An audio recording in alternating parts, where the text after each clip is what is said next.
Está começando mais um programa República, eu sou Loriel Rocha. Filósofo, hoje nós vamos tratar de um tema que é o símio predador, e este assunto envolve o símio predador dentro da política, e este assunto envolve não uma matéria de política partidária, muito pelo contrário, longe disso, mas dois assuntos que se intercalam e cujos estudos são extremamente complexos, que é a antropologia filosófica e a filogenia. Bem, para aqueles que não conhecem, não é, a filogenia é o estudo da história evolutiva de um grupo de organismos, como uma espécie, como uma população, e das relações que eles têm entre eles. Né? Então, a filogenia é baseada na hipótese de que todos os organismos têm um ancestral em comum. Por exemplo, quando nós falamos que o ancestral comum do ser humano é o símio, né? é o macaco, nós estamos falando exatamente da filogenia. Quando nós falamos dos três tipos de cérebro, como eu falei em outro programa, do ser humano, o cérebro reptiliano, cérebro mamífero e o cérebro neocórtex, que é o último cérebro que evoluiu, nós estamos falando da filogenia. Eu já fiz aqui por diversas vezes programas do Prêmio Nobel de Medicina, o John Eccles. John Eccles é exatamente um indivíduo que tem estudos brilhantíssimos sobre a filogenia. Né? Então, na história evolutiva do ser humano, o homem tem características moleculares, ele tem características morfológicas, ele tem características psíquicas, né? Ele tem características anatômicas. Isso é o resultado, digamos, gráfico de uma evolução filogenética. Né? Então, aquilo que a ciência consigna, então, como evolução, presume que exista neste longo histórico, né, certas características que ficam depositadas. Nós vamos utilizá-las ou não, correto? De acordo com as circunstâncias. A gente tem um cérebro reptiliano, que é o cérebro mais primitivo, digamos assim, primitivo no sentido de primeiro. É um cérebro profundo, e aonde estão guardados certas características de comportamento. Tá claro? Então o homem, para agir, tudo aquilo que se transforma em comportamento, ou seja, em comportamento, em emoção, em pensamento, ele está expresso, né? Nós temos uma cadeia filogenética que está expressa nesses três tipos de cérebro. Então veja, no âmbito da política, por exemplo, ou no âmbito da medicina, ou no âmbito de um sacerdócio, né? Todos nós entendemos claramente que uma pessoa é melhor ou pior, vamos usar essa terminologia, uma pessoa mais evoluída moralmente, eticamente, virtuosamente falando, nós enxergamos essa pessoa exatamente em razão do comportamento dela. Ela não é uma pessoa discursiva, porque, claro, eu posso falar uma coisa e fazer outra completamente diferente. Então, quando existe essa unificação entre o que eu penso, o que eu sinto e o que eu falo, não é? Quando há uma coordenação exata, como se eu fosse, e todos nós somos um talho único, não é? Quando existe essa coordenação direcionada para, digamos, o bem, o bom e o belo, que era a chamada trilogia da perfeição entre os gregos, aquele ser humano faz coisas boas. Ele individualmente é uma pessoa boa e socialmente é uma pessoa boa. Então veja, quando nós apontamos que existe um descompasso de virtude no mundo, existe muito roubo, existe muita guerra, existe muita mentira, existe muita corrupção, o que nós estamos falando? Nós estamos dando nome a comportamentos concretizados. É isso que eu quero que vocês entendam. Esses comportamentos são concretizados. Esses comportamentos são concretizados exatamente porque estes seres humanos, internamente, ou seja, na sua capacidade de pensamento, de sentimento e de comportamento, eles têm uma ruptura moral, ética e de virtude. Correto? Então, nós estamos aqui, agora, o que leva o indivíduo? Então, isso é um ponto. Tá? A filogenia é exatamente o ramo da biologia que estuda o que nos ficou como característica de espécie. Então, nós somos um Homo sapiens sapiens. Nós somos um animal, um macaco sem pelo. O chamado macaco nu, aquela grande obra do Desmond Morris, não é? O macaco nu. Isso é um ponto. O que nós temos enquanto características animais e quais são as características que nos tornam sapiens sapiens? Tá? A característica que nos torna sapiens sapiens, entre nós e o símio, nós temos uma biologia quase que inteiramente equivalente. Tem uma porcentagem muito pequena que não chega a 2% de diferenciação. Muito bem, se não me falha a memória. Esses 2% são responsáveis, digamos assim, por aquilo que nos diferencia. E o que nos diferencia enquanto espécie? Aí nós vamos para o ramo, para a filosofia. A biologia vai dar uma explicação, evidentemente, e a filosofia vai dar outra explicação. Ora, dentro do ramo da filosofia, qual é o terreno que estuda isso na filosofia? A ontologia, né? E a antropologia filosófica. A antropologia é o ramo da filosofia mais importante, né? É de onde a filosofia parte. Ramo não, é a coluna central da filosofia. A antropologia estuda o ser do ser humano. Veja, nós somos seres humanos. Então, este ser aqui, ele tem uma característica. Nós vamos estudar isso na antropologia e na ontologia, tá bem? A grosso modo, o que nos caracteriza enquanto seres humanos? Eu falei isso no programa dos 3 tipos de violência e não só. Eu venho falando isso já há muito tempo. O que caracteriza o sapiens sapiens é, precisamente, a conjunção, não pode ser separado, é a conjunção da alta capacidade cognitiva, não é somente a capacidade de pensar. Eu estou falando de alta capacidade cognitiva. Tendo um comportamento ético, moral e virtuoso equivalente. Não adianta nada eu ser um indivíduo, um psicopata é um indivíduo que tem uma alta capacidade cognitiva, mas ele não tem um comportamento moral equivalente. Não adianta nada você ser muito inteligente se o seu comportamento, a sua emoção, não vier anexada a isto.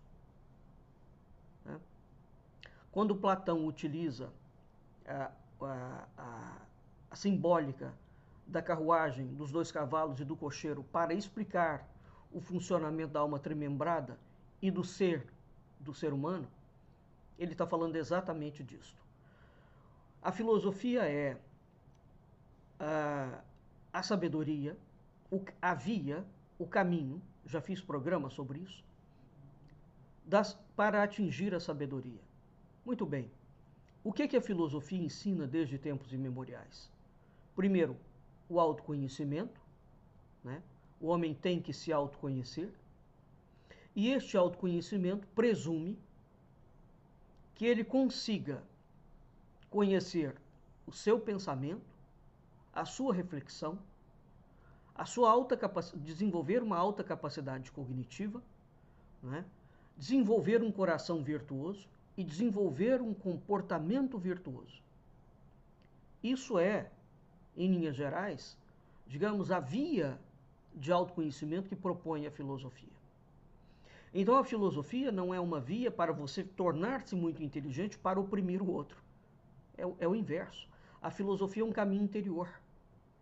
E ela parte do princípio de que se estamos nós Se somos praticantes e vivemos consoante uma prática interior de sabedoria, sem a necessidade de ficar falando que somos sábios, evidentemente, como nós vivemos em sociedade, essa sociedade será melhor. Então veja, por que eu estou falando isso? Porque é um contrassenso, é uma irrealidade, é uma distopia, é uma falácia nós propormos um mundo melhor com seres humanos ruins. Não existe a possibilidade, pessoalmente e socialmente, universalmente falando, de nós termos um planeta melhor. O que é um planeta melhor? Um planeta realmente em que o bem, o bom e o belo não sejam divisas ou emblemas, sejam comportamentos concretos. Isso demanda que nós tenhamos pessoas melhores dentro do planeta. E essas pessoas, melhores em que aspecto? Ora, no aspecto daquilo que a antropologia filosófica consigna e daquilo que a ontologia consigna. Pessoas que sejam pessoas equilibradas interiormente, não é? E quando o indivíduo é equilibrado interiormente, ele não fica falando para todo mundo que ele é equilibrado interiormente. Correto? Então, como é que nós vamos diminuir a corrupção? Fazendo leis? Sim e não. Não é? Então, até o planeta chegar a esse estágio, né, em que a gente tenha universalmente um planeta de ponderação, de fraternidade, de acolhimento, um planeta pacífico, a grande tarefa recai sobre nós. Ela não é meramente uma tarefa institucional. Meus caros, eu tenho falado por centenas de vezes dos grandes problemas dos movimentos revolucionários. Explicando a grande ruptura que foi aquilo ali. Então, os movimentos do século XVIII, XIX, quando eles criam instituições, as instituições que são responsáveis por guardar certas coisas sociais, eles deslocam do ser humano a responsabilidade social. Coisa que era impossível na Grécia, coisa que era impossível na Índia, coisa que era impossível na China, coisa que era impossível em Roma, coisa que é impossível no Islão de hoje, coisa que era impossível na Idade Média. O ser humano é responsável pelo seu comportamento, bom ou mau. Ele tem que assumir a responsabilidade. Então não são as cidades que estão violentas. Eu farei um programa na próxima quinta-feira só sobre entes, os entes vivos e os entes não vivos, que está relacionado a isso. Nós temos uma responsabilidade social. Por que eu estou me demorando nesse assunto aqui? Veja, então, a filogenia, ela nos deixa certas marcas, não é? A antropologia filosófica é o ramo da filosofia que investiga essa estrutura essencial do ser humano, né? Então, a antropologia filosófica é o ramo da filosofia dedicado ao estudo dos seres humanos. Embora os seus precursores possam ser encontrados em Platão e Aristóteles, tem-se o hábito de conceituar equivocadamente, no meu entendimento, que a antropologia filosófica como disciplina independente surgiu com Kant, né? Portanto, no século XVIII. Tá? Ora, aqui existe um outro ponto importante. Feitas essas considerações, eu vou entrar no assunto aqui. Platão, no livro dele, A República, o que Platão coloca? Aliás, o nosso programa, A República, tem exatamente o nome A República em razão de Platão. A República coloca que é um livro que trata sobre a forma de governar, que atenda a todos, né? E para isso é necessário portanto, esclarecer o que é a justiça em si e quais são os melhores tipos de seres humanos e quais os seres humanos podem estar presentes na governação. Então, quando você pensa em governar uma cidade, quando você pensa na divisão de poderes, você está pensando claramente nos tipos de caráter que devem ocupar os representantes públicos. É óbvio. Então, nós não conseguimos entender a República de Platão sem entender, por exemplo, a estrutura da alma trimembrada de Platão, né? E nós não conseguimos entender isto sem entender o papel da ontologia, ou seja, o que caracteriza o ser humano. Aristóteles vai fincar a pedra equivocadamente, hoje em dia já sabe disso, que o homem é um animal racional. Não, o homem tem uma racionalidade, mas veja, ele tem alta capacidade cognitiva. É isso que o caracteriza filogeneticamente enquanto espécie. Tá claro? Agora, o desenvolvimento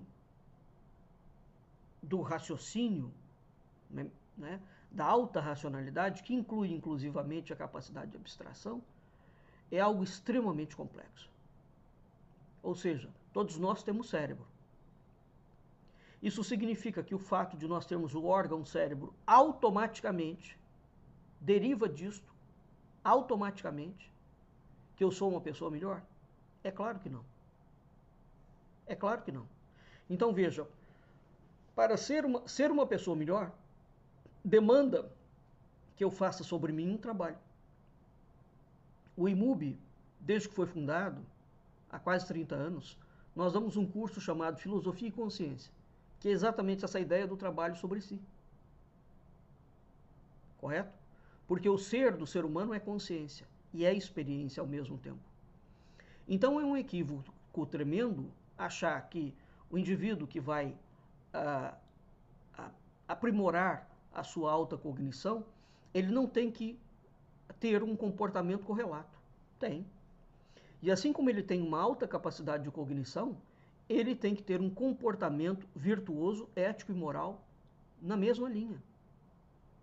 Caso contrário, tem alguma desconexão. Se existe uma desconexão, nós precisamos de fazer a conexão. Eu não estou aqui falando nenhuma novidade para vocês. Isso é algo que já existe há milhares de anos, né? Todas as grandes culturas do mundo têm as suas formas de ensinar o autoconhecimento. Pois bem, então tudo aquilo que o homem vai fazer, tudo, a política é uma esfera de ação humana, né? Em tudo aquilo que nós vamos fazer, pessoalmente ou profissionalmente, demanda, exige que nós tenhamos seres humanos melhores.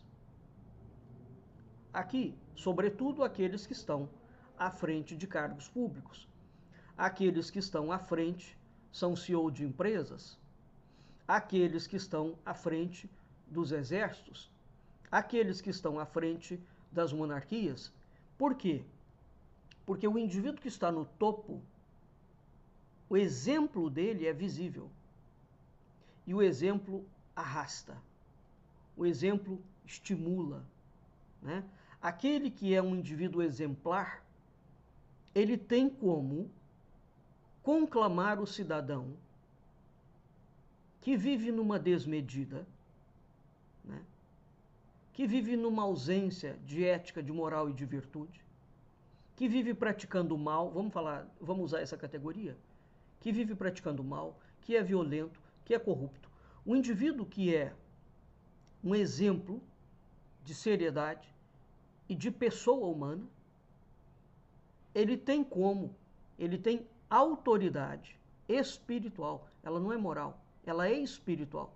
Ele tem autoridade, ele não é autoritário para, através do seu exemplo, arrastar as pessoas, né? No sentido de guiá-las, de mobilizá-las, não que ele se torne um Messias, longe disso, mas o exemplo daquele indivíduo, o exemplo da prática constante do bem, do bom e do belo, quando você convive com alguém assim, aquilo nos inspira.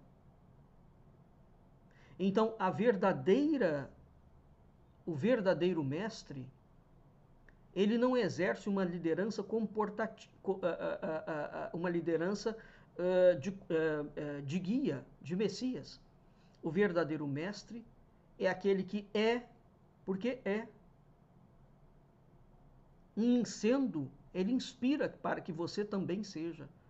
Mas ele não vai ser o seu guia no sentido de fazer a sua cabeça. Ora, então vamos aqui. A classe política nacional, com raríssimas exceções, foi dirigida desde do golpe da independência por indivíduos que tinham, no início da República, digamos, um caráter e uma fortaleza. Quando a gente invoca a figura de Dom Pedro II, por exemplo, nós vemos uma característica que exatamente alia essa capacidade cognitiva com um grau de comportamento moral. Mas ele não tinha um perfil para ser um imperador. Nos primeiros, o Getúlio Vargas, por exemplo, era um homem pessoalmente probo. Correto? Então, o bom político será aquele indivíduo que vai conciliar uma coisa ou outra. Aí nós podemos analisar o governo daquele indivíduo de acordo com certos parâmetros, de acordo com certas métricas. Não é? Vai acontecer mesmo os militares, presidentes da ditadura militar de 64. Nós temos ali também um tipo de configuração, já há um declínio, mas um declínio sobretudo da cognição, mas a gente vê que há um aspecto de moral e de ética, não de virtude, de moral e de ética que ainda existe. Da Nova República em diante, nós vamos ver essa coisa ir começando a descer.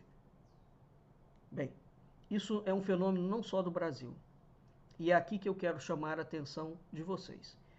Em escala mundial, nós temos desde o início do século XX, todas as mídias, todos os jornais, todos os grandes movimentos, foram movimentos que foram bombardeando para gerar uma desconexão entre a alta capacidade cognitiva e a virtude.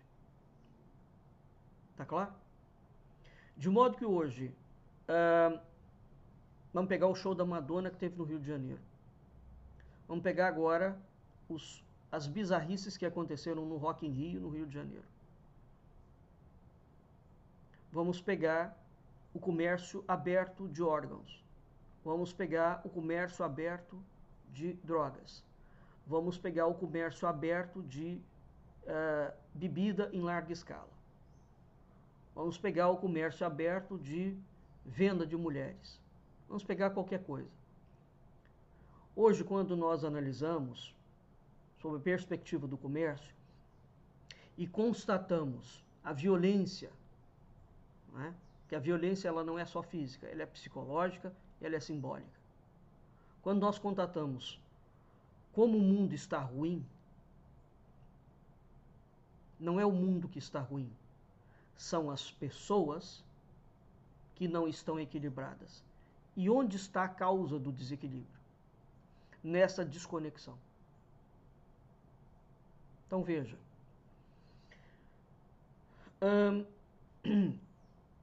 feito este preâmbulo que mistura antropologia filosófica, filogenia e o livro A República de Platão, vou passar aqui a tese, a teoria que a minha amiga Priscila Garcia advoga e com a qual eu tenho conversas. Ela é médica por formação e artista plástica. Teoria essa que ela desenvolveu há mais de 30 anos e com a qual eu concordo inteiramente. Eu vou aqui a teoria para falar para vocês. Vamos aqui à teoria. Evidentemente que eu vou fazer uma leitura bem superficial. Isso é algo muito profundo. Há muitos anos atrás, eu havia dito que, e repito, e vou repetir sempre, até que outra teoria mais adequada não me dê sinais de que eu estou equivocado.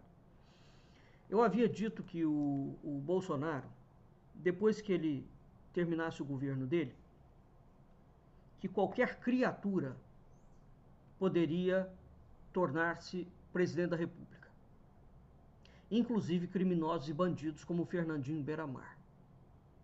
O que eu quero dizer com isso? O Bolsonaro é o exemplo concreto de uma escalada de primatas tomando conta dentro do governo.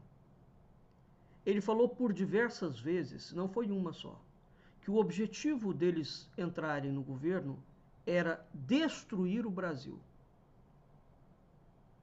E essa destruição tinha que fazer o Brasil retornar para a década de 40, de 1940. O que é que tinha em 1940 no Brasil? Getúlio Vargas, que o Bolsonaro odeia e os militares odeiam. O que mais que tinha? Hitler? Stalin? O que tinha no cenário mundial? Então, por que a data 1940? O fato é o seguinte: o sujeito legislou desde todo sempre. Ele é um indivíduo completamente destemperado, inculto, grosseiro. Vamos lembrar da antropologia filosófica? As pessoas querem falar do Bolsonaro como exemplo do quê? De pai de família? De marido? De honestidade? Não pode ser nada disso. Quando a gente pensa na alta capacidade cognitiva e no comportamento moral equivalente, ético, o Bolsonaro é a antítese de tudo isso. E mais, e é aqui que eu quero chegar. O que está acontecendo agora em São Paulo? Nós temos o coach goiano, que é um Bolsonaro sociopata, não é? O Bolsonaro também é um sociopata, claramente. Nós temos a diferença é que o coach é muito mais inteligente do que o Bolsonaro. É mesmo. Mas o que é que está acontecendo? Repito, isso não é só um fenômeno no Brasil. Então nós tivemos durante todo o século XX, vocês têm que seguir o raciocínio. Nós tivemos uma estimulação contínua dos grandes poderes do mundo para enlouquecer a humanidade.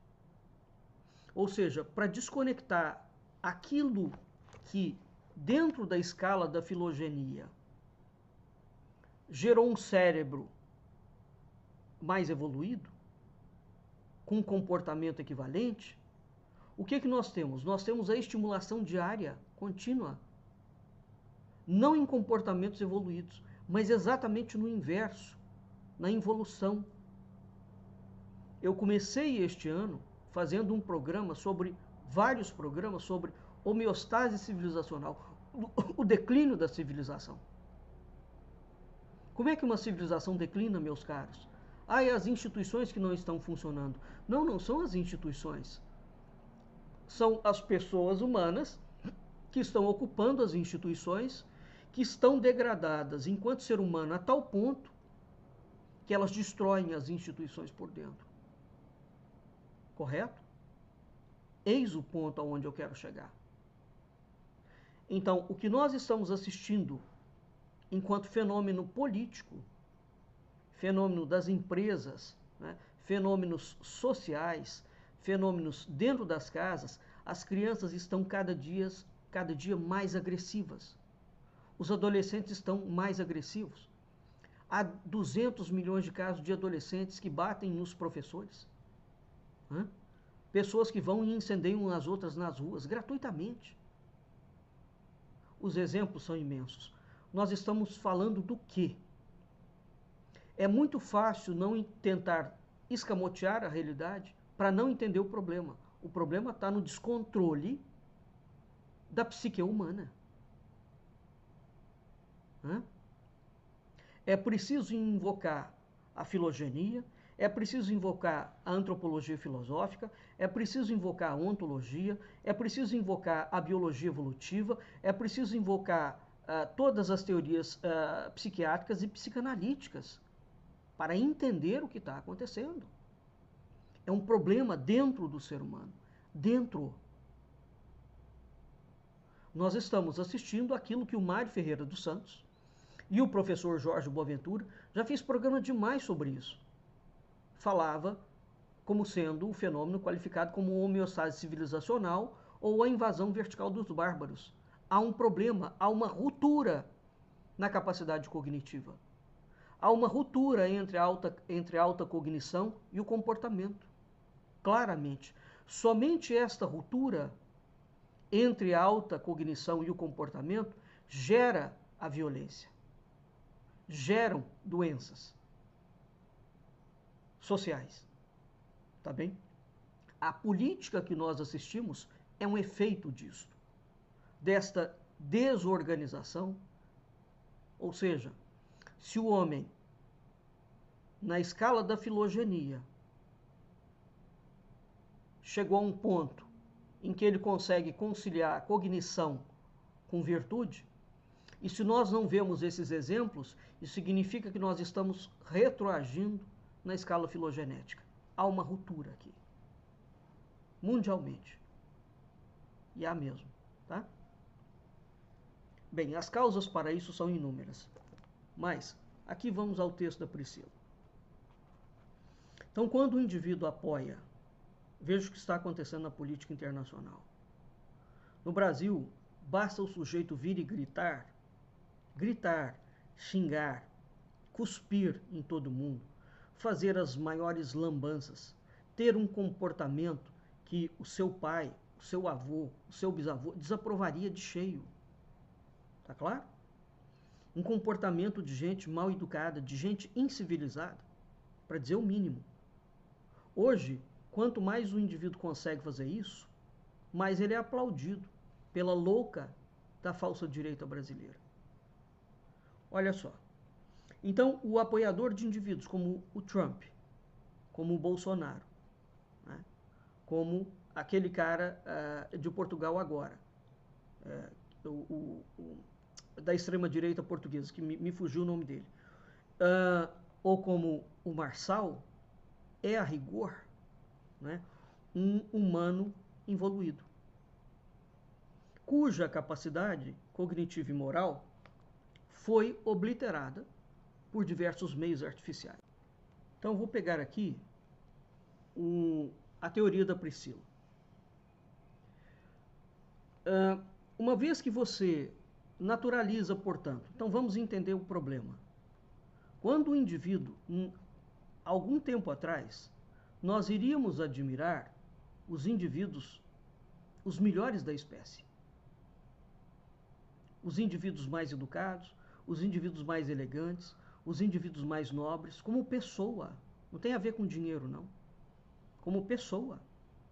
Não é? Os indivíduos que eram destacadamente exemplos. Hoje, uma grande parcela da humanidade está disposta a admirar os piores. E mais, a achar que aquele pior, no exercício de um cargo público, ele vai fazer alguma coisa diferente além da lambança que ele apresenta publicamente. Tá claro? Não vai. Não consegue. Então veja, nós já uma parcela da sociedade, do mundo, já naturalizou esse tipo de incivilização. Correto? Então, o objetivo, existe um longo adestramento histórico, desde a Revolução Francesa, de desracionalizar os seres humanos. Evidentemente que esse comportamento de desracionalização, de criação de estimulação daquilo que existe mais primitivo, porque somente um indivíduo que está estimulado na sua alta primitividade, portanto, nesse cérebro aqui, ó, o cérebro reptiliano, né, somente esse indivíduo que não tem controle nenhum sobre as suas emoções, acha bonito, por exemplo, o tráfico de órgãos. Ah, quem acha isso bonito? Uai, ninguém vai falar. A pedofilia em larga escala. A venda de droga em larga escala. Não é só uma questão de comércio, é uma questão de degeneração. Degeneração. Na escala filogenética. Então, veja, o que acontece? Nós somos descendentes do macaco, segundo Darwin. Né? Bem, então, a evolução nos propiciou certos comportamentos. Dentro da floresta, nós temos que ser aguerridos, né? E, evidentemente, toda floresta, ela tem um dono, geograficamente, os machos dominam em cada local e, evidentemente, quando entra um outro macho, aquele macho vai combater. Mas o homem é a única espécie de todos os animais que não tem um local definido. Ele é um predador da sua espécie e ele é um predador das outras espécies. A gente não tem casos de elefantes que saem do seu território para invadir o território alheio. Então eles têm uma noção espacial muito definida. Portanto, quando aquele outro macho entra no território, ele é um invasor. Então, ele entrou, ele vai ser abatido. Tem-se uma guerra. Mas e quando a guerra é gratuita? Então, exceto naquele momento da guerra, o elefante, o urso, o tigre, o leão, etc. Qualquer animal, um galo, qualquer animal, ele vai defender o seu espaço e o seu território. É um processo de defesa. Defesa não é violência. Trump, Bolsonaro, Marçal não são indivíduos que defendem o mundo. Eles são violentos. É preciso fazer essa distinção. É uma gente que trouxe para dentro da política a barbárie completa. Ora, então, é preciso dar a designação. O que nós estamos tratando como um fenômeno meramente eleitoral ou de disputa entre direita e esquerda, não se trata disso mais. Nós não estamos vendo no mundo inteiro, veja o que Israel está fazendo. Veja o que Israel está fazendo. E ninguém consegue deter aqueles loucos. Ou não consegue deter porque senão eclode uma terceira guerra mundial. De proporções impressionantes, imprevisíveis. Não é? Aquilo ali não tem nenhum argumento e nenhuma justificativa mais. Isso significa que, e o Lênin Streck está correto, que a justiça brasileira e internacional não deu conta de lidar com a desmedida humana, com a involução. O mundo inteiro está pegando fogo. Ora, então o apoio a indivíduos como Trump, como Bolsonaro, como Marçal, não é um apoio político. É a expressão a uma volta de um modelo ancestral, não é? Que parecia extinto, do predador, do símio. Parecia extinto. Parecia que nós não éramos mais capazes de voltar a ser macaco. Macaco é um elemento que imita. Você não pode ensinar um macaco. Né? Aliás, você adestra um macaco. Você não pode dialogar com o macaco. Não é? Ele não tem essa capacidade. Você já tentou dialogar com um bolsonarista? É impossível. Porque ou você vai fazer as presepadas que ele exige que você faça, ou ele sai te xingando e te agredindo de todas as formas possíveis e imagináveis. Não há a menor capacidade de convívio social. Você fala, é porque ele adora o... Como assim você adora alguém cegamente? Como que você não consegue enxergar mais a disruptura, a imoralidade, o crime, a indecência, a violência? O problema, meu filho, está em você. Porque o outro já é aquilo. Tá? Então, nós não estamos lidando com um fenômeno político. Nós estamos lidando com um fenômeno incivilizacional. Não é? Então, esse é um fenômeno muito mais profundo. Ele é um fenômeno biológico. Ele é um fenômeno que a filogenia explica, a psicologia, a antropologia e a ontologia explicam. Tá? Então, ele é um fenômeno que remete à ideia de que nós estamos presenciando uma involução daquilo que define o ser do ser humano. É muito simples. Há uma definição do ser humano. Ela é religiosa, ela é filosófica, ela é biológica, ela é comportamental. Há uma definição. Isso que nós estamos vendo aí são humanos? Não, não são. Não são. Né? Então, nós estamos vendo um tipo de mutação incivilizacional. Tá claro? Ela, repito, durante tempos, desde a Revolução Francesa, nós tivemos as elites do mundo e as instituições como um todo, não é? Estimulando a redução da racionalidade. A alta racionalidade é um atributo essencialmente humano. Os animais têm razão, têm mente? Têm, eles pensam, mas a alta racionalidade, não. Ela é um atributo essencialmente humano. Essencialmente humano. Então nós estamos sendo bombardeados há tempos para a diminuição da alta racionalidade e para a diminuição de um comportamento virtuoso. Tá?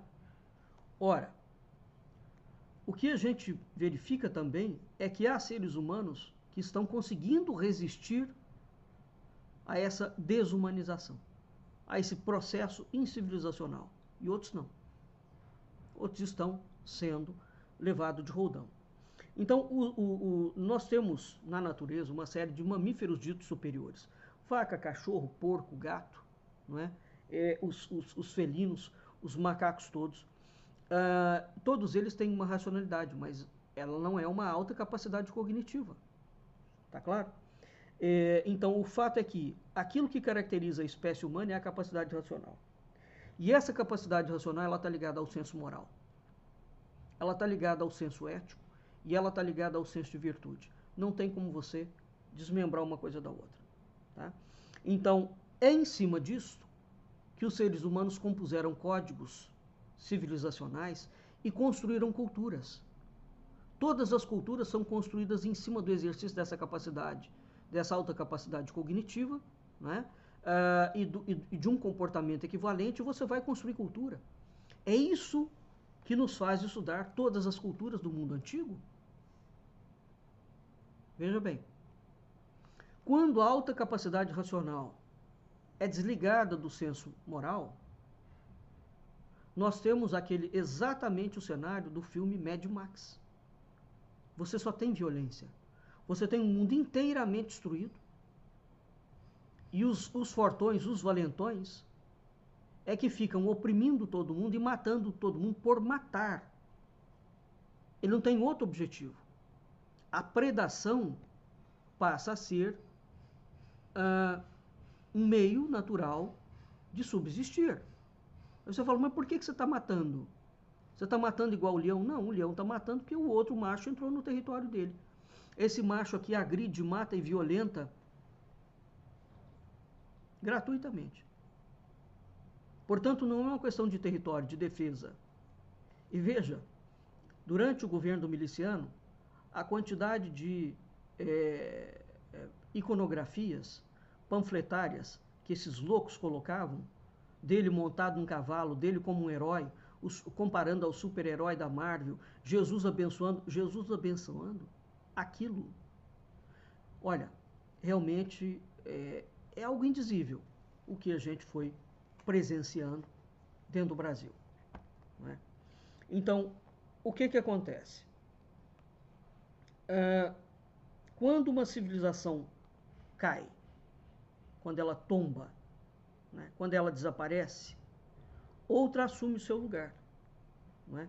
Isso equivale a dizer o seguinte: sem esse código, sem a alta capacidade cognitiva e um senso moral correlato, nós não temos cultura, nós não temos civilização. Desde que o mundo é mundo, todos os grandes livros falam do fim dos tempos. Como é que ele virá? Através de uma guerra? Deus vai mandar um outro dilúvio? É o efeito estufa? Ou é o ser humano que também vai contribuir para isso? Por enquanto, o que nós estamos vendo são seres humanos que estão escalando a violência de um modo cada vez maior. Então, no Brasil, a escalada da violência, ela está muito grande. Muito. E não é só na política. Então, aquilo que mantém uma civilização em pé é exatamente esse código, que coordena alta capacidade cognitiva com um senso moral equivalente. Ora, o que acontece quando esse código é rompido? Barbárie pura. Tá? Barbárie pura. Então, o ser humano involuído, ele automaticamente, quando esse código genético que todos nós temos, porque ele advém da biologia evolutiva, ele advém da filogenia, quando se rompe dentro de nós, de alguma forma, aquilo que nos caracteriza enquanto ser humano, a gente volta ao estágio de primata. Tá claro? Em termos de comportamento. Ora, então é esse ser humano involuído que vai automaticamente passar a usar um código natural, e aqui é que entra, que é o código que vai falar da lei do mais forte. Então é por isso que esses aloprados da falsa direita, estimulados, o Olavo de Carvalho estimulou muito isso, o Martim Vasquez fez uma análise muito interessante sobre o Olavo de Carvalho, o professor João César de Castro Rosser vem fazendo também uma análise em relação ao Olavo de Carvalho, como o criador da falsa direita, o criador desse senso incivilizacional, como código de comportamento na política e na cultura. Mas ele não foi o criador exclusivo. Repito que antes dele, nós temos desde a Revolução Francesa a quebra do código. O resultado está aí, tá claro? Mas nós temos, evidentemente, agentes da desordem, agentes da desestimulação, da ruptura da filogenia. Então, essa é a razão pela qual esse indivíduo incivilizado, ele vai gostar do cara que se apresenta, que grita, que xinga, que solta vitupérios, que bate, que cospe, que parece muito macho, correto? Mas é aquele macho grotesco. É aquele macho que ele é bárbaro, num sentido absolutamente pejorativo do termo, porque ele não tem nenhuma virtude, ele não tem nenhuma valentia, ele não tem nenhum brio, ele não configura nem simbolicamente, ele não tem nenhuma característica de um herói, ele não tem nenhuma característica de um guerreiro, correto? Então o que as pessoas hoje estão buscando? As pessoas estão buscando um predador, aquele que se apresenta como um predador, não é? Aquele que se apresenta como alguém extremamente violento, e esse indivíduo levanta uma bandeirinha: vamos combater o comunismo. Então, em nome de combater o comunismo, abriu todas as portas do inferno. todas as portas do inferno. Correto? Que comunismo? Porque nem conceituar essa gente conceitua nada. O que eles propõem o tempo inteiro duvida? Uai, e o que aconteceu no 8 de janeiro? Brasília foi quebrada. É um fato histórico. O que essa gente vem fazendo nas mídias sociais? Eles xingam o tempo inteiro. Eles não conversam, exceto interpares. E mesmo assim, outro dia, eu vi um vídeo de uma entrevista que esses selvagens fizeram com Ronaldo Caiado. Ronaldo Caiado, o cara que classicamente é a direita brasileira. Os bolsonaristas entrevistando Ronaldo Caiado. Aquilo ali é um choque absoluto. Um choque absoluto. Ronaldo Caiado foi tratado como inimigo deles. Porque o Ronaldo Caiado não queria falar da deposição do Supremo Tribunal Federal ou do Alexandre de Moraes. Então esses loucos, né? Esses licantropos que estão soltos por aí, porque gostam de sangue, gostam de violência, né? O que está acontecendo? Nós temos um caos e, evidentemente, que o código natural, o único que eles entendem, é aquele que se apresenta como o mais evoluído possível. Eles só entendem esse código da lei do mais forte. Tá claro? Então, esse conceito, ele não é um conceito abstrato. Se você estiver dentro de um presídio, para você sobreviver dentro de um presídio, você tem que se aliar ao grupo mais forte, porque senão você não sobrevive. Hollywood tem nos brindado com diferentes filmes de violência, de todas as escalas e matizes possíveis e imagináveis. A política tem nos brindado com diferentes tipos de violências psicológicas e simbólicas. Então, o que nós estamos presenciando no mundo com a emergência daquilo que se chama extrema-direita? A trazida para dentro da política, da bandeira, não da resolução de temas e de aprimoramento institucional, mas a vigência absoluta da barbárie. E evidentemente que quanto mais violento for o primata que estiver representando, mais o povo vai votar nele, por imitação simiesca. Então, meus caros, se você não consegue distinguir a diferença de escala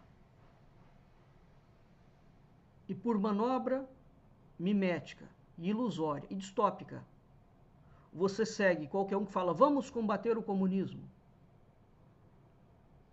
você já caiu na escala da filogenia. Não tenha dúvida disso. Isso é um comportamento de massa. Mas existe um comportamento de massa em que a massa é um bando de cordeiro. E existe um comportamento de massa em que a massa é um bando de orcs. Tá claro?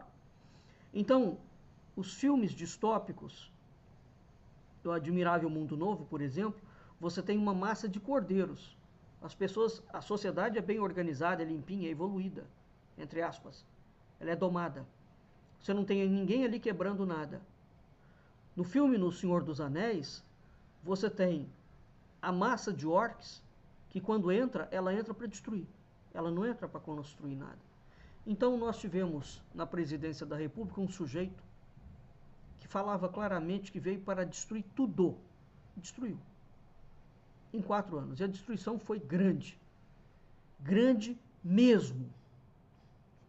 E esse sujeito, porque ele nunca trabalhou na vida, enquanto a milicada ficava lá soltando, porque ele só governou por decreto, ficava soltando decretos, o maior número de decretos presidenciais da história da República. Um governo de decreto, de imposição. Ele ficava diariamente andando de moto, e fazendo bandalha pelo Brasil afora, instigando a bilis, o ódio, a raiva nas pessoas. Xingava todos os dias, todos os jornalistas. Não teve um único dia, dos 365 dias por ano, que aquele homem não fazia uma agressão. Então nós temos 4 anos de escala contínua de violência. Eu estou colocando, dizendo que a culpa é só dele? Não.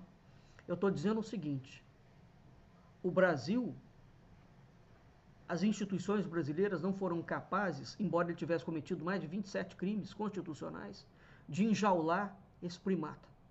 Ele está solto. Ele e todos os generais. Só botaram aquela meia dúzia de gato pingado lá dos 3 poderes. Agora, vem um outro pior. E vocês acham que esse sujeito, que só pensa em negócio dele, que não tem a menor experiência administrativa, que enriqueceu de uma forma estranha, que é extremamente violento, que joga as pessoas através das mídias sociais contra quem quer que seja para defender o seu mau caratismo, por que você acha que ele há de ser uma grande revelação no governo do terceiro maior orçamento do Brasil e de uma das maiores cidades do mundo? O que está se processando em São Paulo é um experimento incivilizacional. São Paulo já está com um governador do carioca, um outro tipo de miliciano, mais sofisticado, não tão aparente.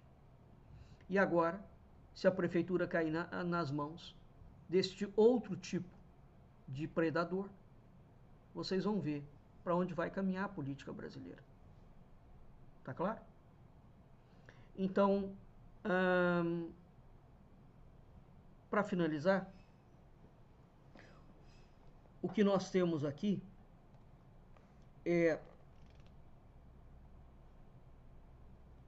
não um esquema de luta política, não um esquema de ideologia. É algo muito pior. Nós não estamos no terreno da política.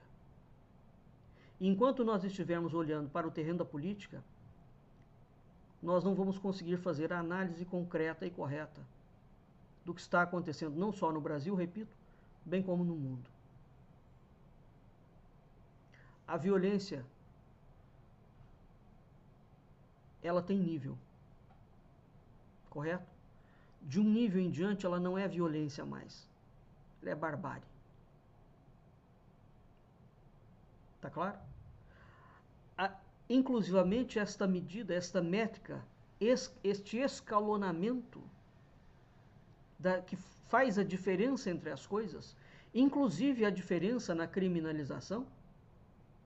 Um cara que rouba uma lata de margarina não é igual o indivíduo que rouba velhos um cartão de crédito, como o Pablo Marçal. Correto? Há uma diferença de escala muito intensa. O indivíduo que mata isoladamente, porque ele assaltou alguém, é diferente do psicopata que mata como estratégia. A graduação é diferente. E de acordo com a graduação tem o crime. Então, um país cuja classe política vem se dando ao desfrute de ir desligando cada vez mais os botões da alta racionalidade com a capacidade moral, ética e virtuosa equivalente, só pode estar ou de uma forma involuntária ou de uma forma consciente nos encaminhando rumo à barbárie. E aqui é o seguinte: toda vez que um cenário de caos predomina, alguém lucra com o caos. Quem? Vai vir alguém que vai falar: ora, isso aqui está uma bagunça, vamos agora corrigir. Quem será? Então, eu já falei bastante sobre várias coisas e não pretendo mais abordar esses tipos de assunto, não é? Eu venho tratando sobre uma perspectiva filosófica, fazendo uma avaliação da política brasileira e da história da política brasileira de um modo muito sério. Nós temos vários elementos históricos que foram sendo conjugados para fazer com que a gente chegasse no caos que nós estamos hoje. Não vai ser fácil sair disto, não mesmo. E não é elegendo um primata, um predador, como salvador da pátria, que o Brasil vai resolver os seus grandes problemas estruturais. E, sobretudo, você que me ouve, você é uma pessoa que investe no autoconhecimento de si mesmo? Mesmo? Você é uma pessoa que consegue coordenar o seu pensamento, o seu sentimento e o seu comportamento para o bem? Essa é a reflexão que todos nós temos que fazer. Vamos ficando por aqui.